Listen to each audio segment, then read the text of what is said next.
internet beings. Today, I want to continue our discussion of Gunfire Reborn with 5 things I wish I knew at the beginning. First up is elemental fusions. At the very beginning of the game, you start with Crown Prince, and he is a master of applying elemental fusions. However, I didn't really understand or implement those fusions for a really long time, in part because I didn't know they existed. It sounds really basic, but don't underestimate explosion or miasma, which is fire and corrosion or shock and corrosion, especially in the early stages. Those 2 fusions provide AoE damage that can dramatically improve your clear time. This means that as Crown Prince, watching for early fire and shock weapons will make your life easier, even all the way up to Reincarnation 7.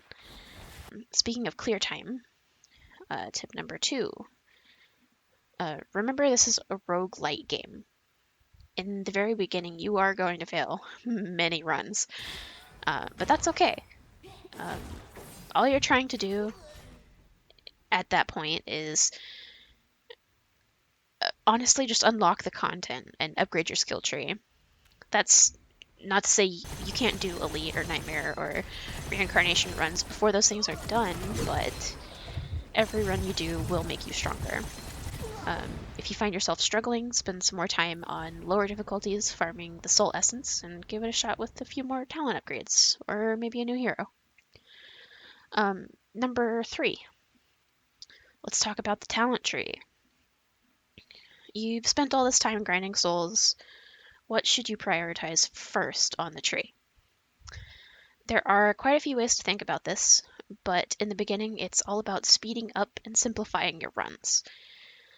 Because of this, I highly recommend investing early into the battle tree for extra damage with a few value points scattered about.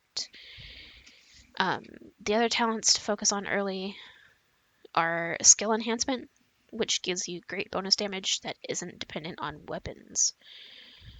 You should also grab a value point in exploration early on to explore the vaults, giving you access to more scrolls and making it easier to unlock certain weapons as well. Once you're deeper into the battle tree and have like the first few talents, you should put a few points into the weapon tree to get Gemini inscriptions, which is going to be your next big power spike for damage. At this point, elite runs should become relatively easy, and then you should start investing into the expedition tree, which will give you more resources throughout every run.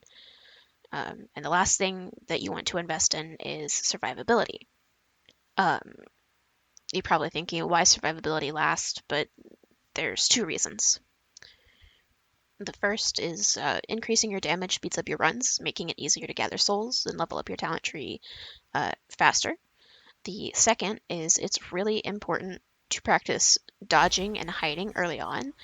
The better you get at it, the less you'll have to rely on your survival talent tree when you get to the higher difficulties. And that will take us to tip number 4. Weapon management is actually really important. Early in a run, don't be too picky. Just grab whatever gives you the most damage, either through elemental effect or raw damage numbers, along with trying to have 2 weapons with different ammo types to ensure that you don't run out at a critical moment. Don't hesitate to buy ammo from the first peddler. Don't be afraid to invest a little copper upgrading an early weapon in order to make the tomb and the desert portion of the run just a little bit easier. But start saving around like +5 on your upgrade for your weapon to make sure you have plenty of copper once you find your like final weapons for your run. You want to make sure you can upgrade them and make them as potent as possible.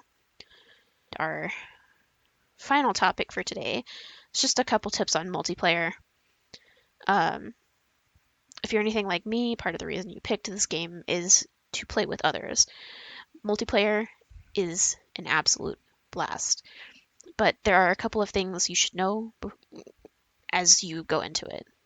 First, a technical note: multiplayer is peer-to-peer hosted, so make sure the person in your group with the strongest internet connection or who is the most in the middle of the geographical locations is the person hosting so that you can avoid high latency issues or connection issues.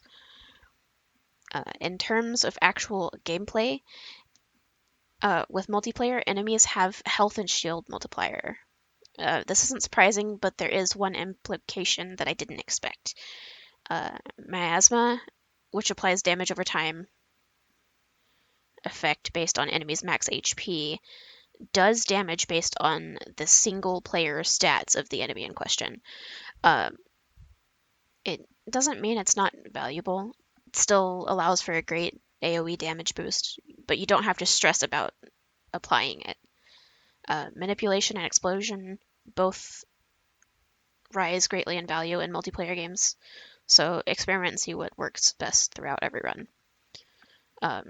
The extra strength of the enemies is balanced out by increased scroll and weapon diversity, so it is important to communicate with your group whenever possible, either through voice like Discord or pings, and just try and let them know what you're aiming for when you find vaults and other treasures, and make sure you share the loot that you don't need.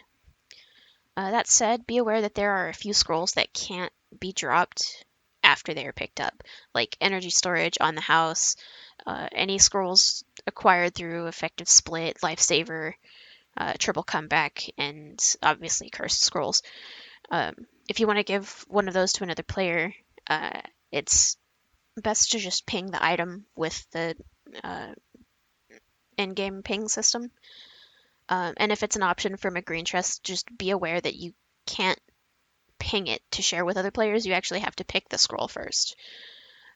And with that, I will throw out a bonus tip.